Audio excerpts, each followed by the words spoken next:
itu ditentukan dari apa yang menjadi isi hatinya. Ya, Tuhan Yesus berfirman bahwa hati kita ini adalah cahaya, pelita, sinar dari hidup kita. Ya, saudara. Dan mata ini merupakan refleksi daripada apa yang ada di hati kita. Ya, saudara, itu sebab kita harus meminta kepada Tuhan supaya hati kita berkenan kepada kita. Amin. Tema ataupun konteks yang saya sampaikan beberapa minggu ini adalah mengenai soal hati yang tidak menuduh, saudara. Dan ini adalah hal yang besar menjelang kematian kita. Katakan, menjelang kematian saya. Hal yang terbesar yang harus dibenahi adalah hati saya. Saudara, itu hal terbesar yang saya dan Anda harus benahi. Karena kita semua harus menghadap hakim di atas segala hakim ketika kita meninggal dunia. Ya apa tidak? Ya. Jadi kita harus tahu bahwa kita harus menjaga hati kita. Ya, saudara, kita seringkali mengatakan, ya saya tidak sadar.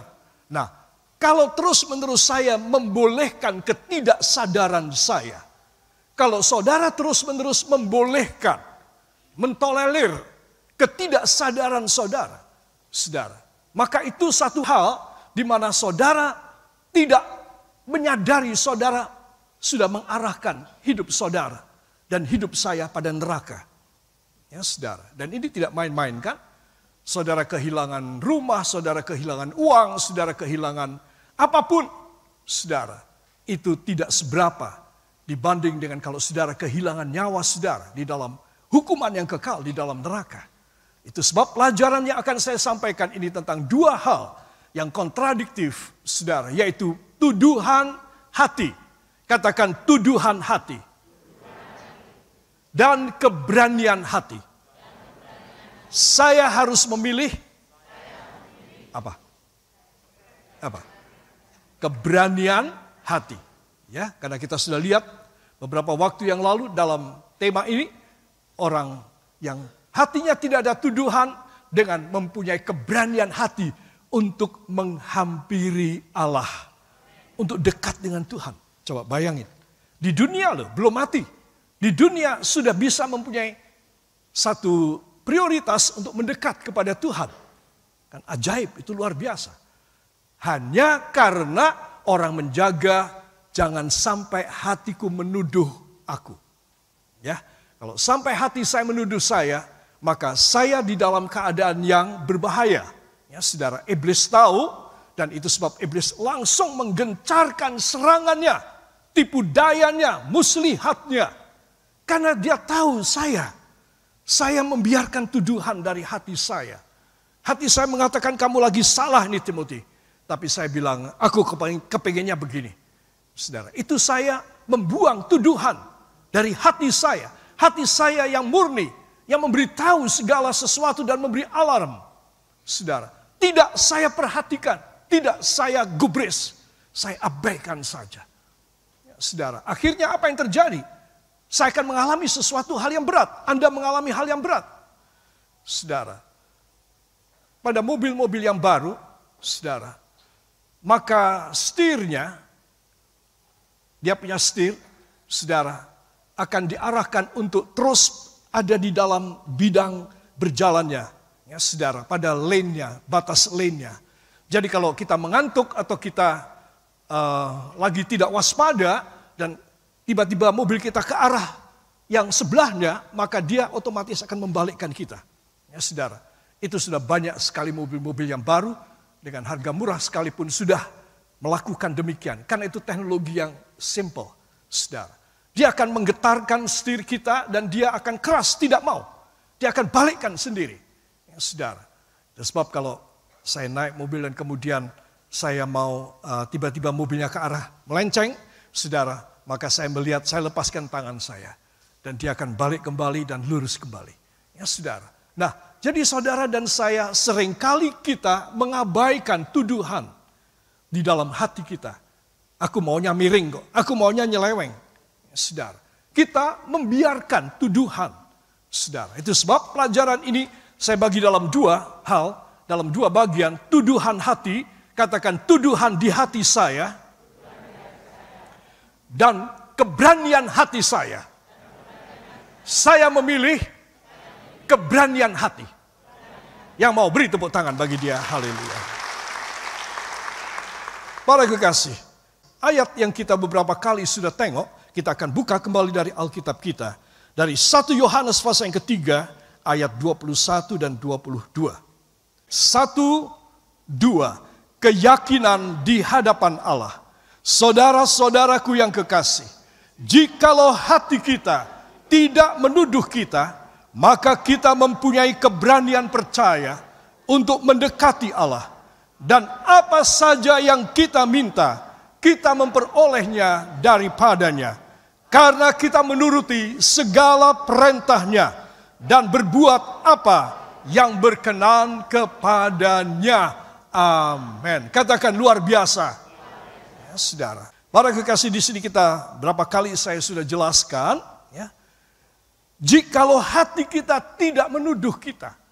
Jadi artinya apa? Kita perlu memiliki sensitivitas, kepekaan dari Roh Kudus, di mana kita belajar taat pada suara bisikan Dia. Hati kita, suara hati kita ini adalah suara Roh Kudus yang membawa kita kepada keamanan, keselamatan. Jangan sampai terjadi satu accident atau satu insiden, saudara. Jadi Roh Kudus memberi kepada kita peringatan. Hati-hati, kamu bisa kecelakaan. Nah, seperti mobil yang saya katakan tadi, saudara. Nah, Tuhan ingin supaya saya dan saudara memiliki kepekaan. Katakan kepekaan pada suara Roh Kudus. Sehingga saya safe. Saya selamat. Amin. Senang ya. Kalau saudara sampai meninggal, saudara selalu safe di dalam tangan daripada Allah. Sebab ada tujuannya. Kalau kita dengar-dengaran pada suara Roh Kudus, maka kita, ya disebutkan di sini, mempunyai keberanian untuk menghadap hadirat Tuhan. Jadi siapa yang berani menghadap Allah? Adalah orang yang dengar-dengaran dan peka, sensitif pada suara bisikan Roh Kudus. Dan Tuhan tahu, karena Dia adalah Allah Roh Kudus, ini orang anakku ini selalu sensitif, selalu taat pada suara bisikanku. Jadi anakku ini boleh apa? Boleh menghadap aku, mendekat kepadaku. Sementara orang-orang yang tidak sensitif dan mengabaikan, bahkan melecehkan suara Roh Kudus, mereka tidak boleh mendekat kepada Allah. Nah, pada poin ini, kalau dia meninggal bagaimana? Dia masuk di dalam hukuman yang kekal. Tidak ada sorga bagi dia. Itu sudah jelas. Kenapa? Karena semasa hidup dia mengabaikan, bahkan dia berani melawan. Roh Kudus bilang A, dia bilang B. Saudara. Nah, begitu banyak orang Kristen kan semacam ini. Saya tidak bicara orang di luar Kristus. Saudara. Seringkali saya dan Anda memilih untuk kita tidak sungkan pada suara Roh Kudus. Mari kita mau belajar sungkan dengan suara Roh Kudus. Sebagai ganti kata takut adalah kata sungkan. Saya dan saudara harus sungkan pada suaranya. Karena Dia Allah yang maha kuasa, maha kudus. Tak terhampiri oleh siapapun. Hanya bisa dihampiri oleh mereka yang hatinya peka terhadap suara bisikan Roh Kudus. Hanya orang-orang ini yang boleh menghampiri takhta hadirat Allah. Kalau dia meninggal oleh sebab apapun, dia akan langsung masuk dalam kerajaan sorga. Amin. Saudara yang kekasih, itu sebab saya ingin mengajak semua saudara memperhatikan. Inilah dari ayat 21. Ayat 22 tidak usah saya jelaskan, saudara pasti senang ya. Sebab ayat ini mengatakan dan apa? Dan apa saja yang kita minta, kita memperolehnya. Senang apa tidak? Yang senang beri tepuk tangan bagi Tuhan. Haleluya. Luar biasa. Dan apa saja yang kita minta, kita memperolehnya daripadanya. Saudara, hidup saya hanya singkat. Ya, hanya pendek. Nggak tahu sampai kapan. Jadi sebaiknya, katakan jadi sebaiknya, semasa saya hidup, saya patuh pada suara Roh Kudus. Supaya masa hidup saya yang singkat, saya dibuat senang, diberkati, happy, berkemenangan, selalu sukses dalam nama Yesus. Amin. Haleluya. Ya, luar biasa kan? Ayat 22 saudara suka sekali. Saya juga. Karena kita menuruti segala perintahnya dan melakukan apa saja yang menjadi kehendaknya. Saudara, jadi syarat itu harus kita penuhi. Sehingga tidak ada tuduhan di dalam hati kita. Saudara, saya gambarkan tuduhan hati itu neraka. Tuduhan hati itu neraka. Jadi kalau saya dan saudara dituduh bahwa kita melanggar, wah aku harus hati-hati nih. Aku harus keluar. Satu kaki sudah ada di neraka ini. Aku harus cepat keluar. Aku harus keluar. Aku harus bangkit. Saudara, itu sebab kepekaan kita kepada suara Roh Kudus itu nomor satu ketika saudara dan saya masih hidup. Kalau orang sudah meninggal, dia sudah tidak bisa diutik-utik lagi.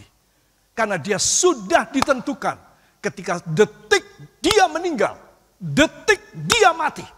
Dia sudah ditentukan. Saudara. Terus orang yang sudah mati, sudah tidak bisa Anda mendoakan dan lain sebagainya. Jangan ngimpi, Tuhan malah marah nanti. Ya, itu sebab Anda dan saya harus tahu bahwa semua apa yang Tuhan sudah sediakan di dalam kerajaan sorga hanya teruntuk mereka yang peka terhadap suara Roh Kudus, mereka boleh mendekati Allah. Amin. Katakan posisi saya harus tinggi. Walaupun saya tidak punya apa-apa, posisi saya di hadirat Allah harus tinggi. Yang mau beri tepuk tangan bagi dia. Haleluya. Maybe you feel that you have nothing to boast on. No problem, it's okay. But the very important thing and very vital in your life is you have to become a person, the child of God, that make him merry. Buat hatinya senang. Make him happy with whatever you do, whatever you say, whatever you think about. Saudara. Kalau saya dan saudara bisa menyenangkan hati Tuhan, saudara jangan khawatir tentang apa yang menjadi kebutuhan saudara. Amin. Tapi kalau saudara menyakiti hati Tuhan, khawatirlah terus-menerus. Khawatirlah terus-menerus. Karena engkau ada di ujung hukuman Allah. Di ujung tanduk. Pada tepi daripada jurang kebinasaan. Itu sebab saya ingin menganjurkan semua jemaat yang kekasih. Dan dimanapun Anda mendengar firman ini. Peka terhadap suara Roh Kudus. Karena kepekaan saudara, your sensitivity, will save you not only on this earth, in your history, but above all, your heaven kingdom will be given to you. Saudara. Itu sebabnya kenapa dari anak-anak kecil, guru-guru sekolah minggu selalu menekankan pada mereka, kamu harus masuk ke sorga. Itu dari anak kecil dalam bahasa yang simple, para guru sekolah minggu menekankan anaknya. Supaya takut kepada Tuhan, takut pada orang tua, taat kepada guru. Ya saudara, nah di situ supaya belajar untuk anak-anak ini, belajar sensitif, peka terhadap suara Tuhan. Dari kecil anak-anak sudah tahu. Ya, saudara, itu sebab kita harus tahu kalau aku masih punya tuduhan dan aku belum beres, aku baru berbuat dosa nih. Roh Kudus keras sekali bicara sama kita.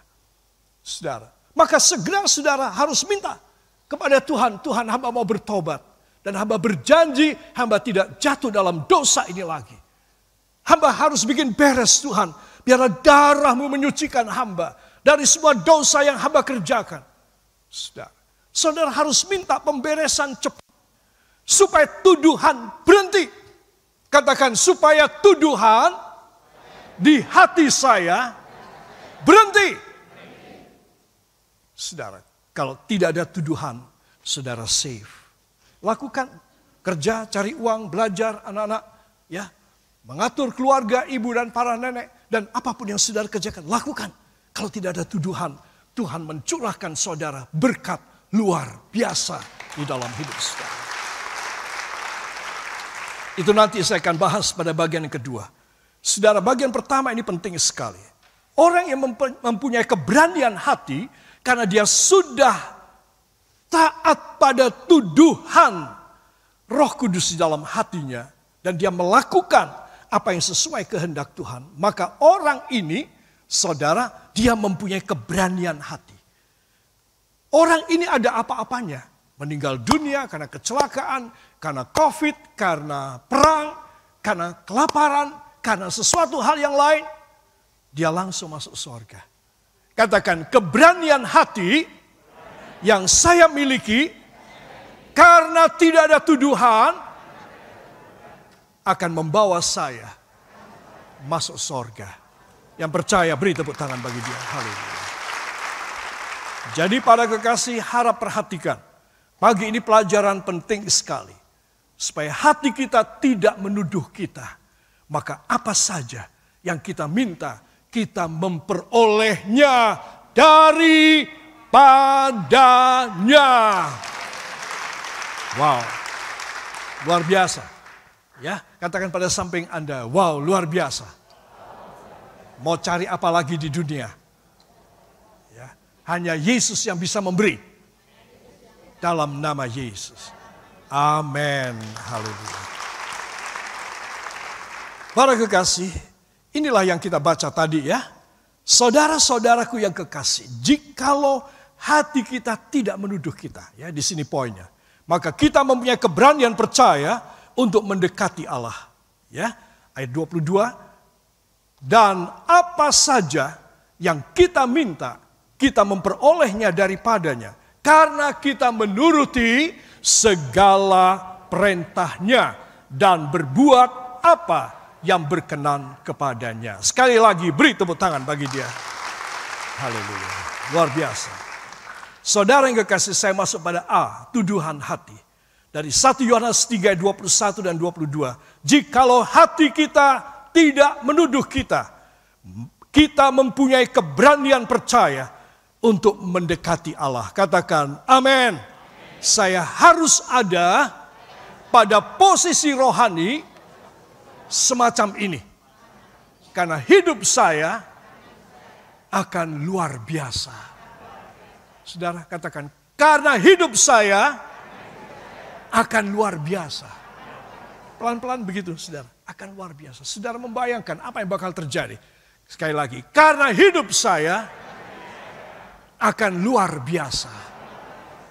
Ya, saudara punya hidup akan luar biasa. Jangan bilang saya tidak punya uang, tidak ada warisan dari orang tua, saya tidak punya ilmu, tidak punya gelar, saya tidak punya connection untuk membawa saya naik ke atas. Tidak perlu. Tidak perlu. Saudara, begitu banyak dari pendengar kita dalam Amazing Grace Program, saudara, yang memberitahu tolong doakan saya pastor atau Pak Pendeta, karena anak saya atau karena saya mau maju dalam ujian seleksi pegawai negeri sipil PNS ataupun angkatan bersenjata atau kepolisian. Banyak saudara yang minta didoakan. Karena saya tidak punya apa-apa. Karena saya tidak punya apa-apa. Saudara tahu artinya. Saudara, saya berkata, untuk permohonan ini sengaja saya akan balas. Dan saya katakan, saya akan mendoakan. Kasih kabar kalau sudah diterima. Kasih kabar kalau sudah naik pangkat. Saudara, karena saya tidak punya apa-apa. Jadi memang tidak ada kekuatan yang bisa mensupport ataupun membuat sesuatu yang menginduksi supaya pangkat tersebut, supaya kelulusan, supaya diterima, dan supaya ini itu segala macam untuk pro jabatan. Mereka tidak mempunyai. Mereka tahu bahwa saingnya banyak. Mereka barangkali mempunyai connection, mempunyai uangnya, mempunyai segala macamnya. Tapi anak-anak Tuhan, dia hanya mengandalkan pada kuasa dari Roh Kudus saja. Diterima loh saudara. Semuanya diterima. Itu sebab saya ingin mengajak semua saudara. Kalau engkau tidak punya apa-apa, atau engkau punya banyak, engkau tetap harus memiliki satu suara hati yang tidak menuduh. Maka pada saat itu, apapun juga yang engkau lakukan, berhasil. Haleluya. Puji Tuhan. Para kekasih, dan pada bagian B, keberanian hati nanti ya. Mungkin setelah 2 atau 3 session lagi, saya akan masuk pada keberanian hati. Tapi secara singkat, tolong dibaca. 1, 2. Dan apa saja yang kita minta, kita memperolehnya daripadanya. Amin. Beri tepuk tangan bagi dia. Wow. Ya, karena kita menuruti segala perintahnya dan berbuat apa yang berkenan kepadanya. Amin. Para kekasih, saya masuk pada bagian yang A sekarang ya, pribadi yang hidup tidak kudus di hadapan Allah. Saudara, mengenai soal ini seringkali saya dan Anda kita menjadi agak ambigu, agak mendua. Saudara, bagaimana apa yang dimaksud dengan hidup kudus? Nanti saya akan menjelaskan. Lebih dulu kita akan membuka 2 ayat dari Yakobus, surat Yakobus. Di depan 1 Yohanes tadi ya, di belakang Ibrani ada Yakobus. Yakobus pasal yang keempat ayat 7 dan ayat yang ke-8 para kekasih. 1, 2. Karena itu tunduklah kepada Allah dan lawanlah iblis, maka ia akan lari daripadamu. Mendekatlah kepada Allah dan ia akan mendekat kepadamu. Tahirkanlah tanganmu, hai kamu orang-orang berdosa, dan sucikanlah hatimu, hai kamu yang mendua hati. Amin. Terus di sini kita melihat sudah langsung tampak pada ayat 8. Siapakah orang yang tidak kudus, orang yang tidak suci? Adalah 1, orang berdosa, jelas. 2, orang yang mendua hati. Orang mendua hati, sekalipun dia barangkali dia menyendiri di satu goa atau di satu tempat dan dia tidak mau ketemu orang, dengan faham dia, persepsi dia, paradigma dia bahwa kalau aku tidak ketemu orang, tidak ada hubungan dengan sosial media, aku bisa hidup suci. Dan orang begitu banyak loh saudara. Ya, di dunia ini banyak. Ternyata. Saudara jangan anggap orang yang sudah terpencil dan sudah menyendiri, dia adalah orang yang suci. Tidak. Orang yang suci adalah orang yang tidak berbuat dosa. Dan 2, orang yang tidak mendua hati. Katakan tidak mendua hati. Saudara, saya yakin semua kita tahu artinya mendua hati. Dan ini merupakan apa? Ini merupakan satu tanda bahwa kita punya hidup tidak kudus. Mendua hati sudah tentu kepada Tuhan. Dan kepada siapa? Nggak tahu. Pasti kepada iblis. Bentuk apa? Tidak tahu. Pasti iblis yang menjadi dalangnya. Jadi kalau saya dan saudara mendua hati kepada Allah, saudara, itu vonisnya saudara sendiri yang memutuskan. Tidak usah Tuhan yang memutuskan. Saudara dan saya sendiri yang memutuskan. Yaitu kita terhukum. Karena orang yang tidak kudus adalah orang yang berbuat dosa dan orang yang mendua hati. Saudara, ya Tuhan, ya berhala. Ya Tuhan, ya dukun. Ya guamia. Ya ramalan. Ahli nujum. Dan segala sesuatu ritual-ritual. Saudara, engkau mendua hati. Engkau tidak kudus. Engkau masuk neraka. Jadi saya dan saudara harus tahu bahwa orang yang mendua hati dan membagi hatinya satu dengan Tuhan. Tuhan, hamba tetap orang Kristen kok. Hamba tetap anggota jemaat gereja. Hamba tetap mengikuti live streaming dari Pastor Timothy Roy. Tuhan, hamba tetap melayani engkau sebagai hamba Tuhan. Tetapi mulai melihat kepada kuasa-kuasa yang lain. Saudara, di dalam ilmu pengetahuan saintifik, ada satu bidang ilmu yang bernama metafisika. Saudara, itu ilmu loh saudara, ilmu. Jadi perbuatan perdukunan itu bisa ditelaah secara sains, ya saudara. Nah, itu sebab ilmunya yang diajarkan kepada para mahasiswa itu adalah metafisika. Saudara, jadi di situ kita melihat bahwa inilah setengah fisika dan setengah kuasa kegelapan. Dan ini yang diselidiki dan ini yang dipelajari. Artinya apa? Artinya bahwa pengaruh daripada antikristus sudah mulai turun. Makin merendah dan makin membumi, makin membumi, saudara. Jadi saya dan saudara harus tahu, yang paling bisa menyelamatkan saudara adalah ketaatan saudara pada bisikan Roh Kudus. Itu sebab anak-anak Tuhan perhatikan, kita harus mempunyai, katakan, saya harus mempunyai, tangan saudara, saya harus mempunyai firewall, tembok api dari sorga. Roh Kudus melingkupi hidup saya, keluarga saya dengan firewall, api dari sorga. Amin. Wow. Terus Anda dan saya harus tahu bahwa tidak ada yang bisa mengamankan saudara selain api itu. Siapakah api itu? Roh Kudus. Amin.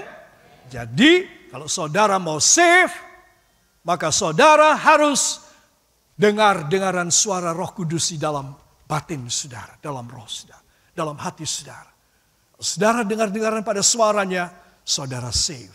Dan dia akan turun menjadi firewall di dalam hidup saudara. Barangkali dalam rumah saudara ada beberapa orang yang belum kenal Yesus. Karena ada saudara. Katakan, karena ada saya, keluarga saya akan diselamatkan. Dan saudara harus tahu, tidak hanya mereka terus-menerus dalam dosa mereka dan ketidakkenalan kepada Tuhan Yesus, tidak. Tapi saudara berusaha juga untuk menyelamatkan mereka, membawa mereka, menggeret mereka keluar dari api iblis, api neraka. Ya, saudara. Mereka juga, sementara ini mereka belum, saudara yang anak Tuhan yang mempunyai firewall, saudara menyelamatkan. Ya, secara sementara, voorlopig saudara sudah menyelamatkan lebih dulu. Tapi saudara harus membawa mereka datang kepada Tuhan. Yang mau beri tepuk tangan bagi dia, haleluya.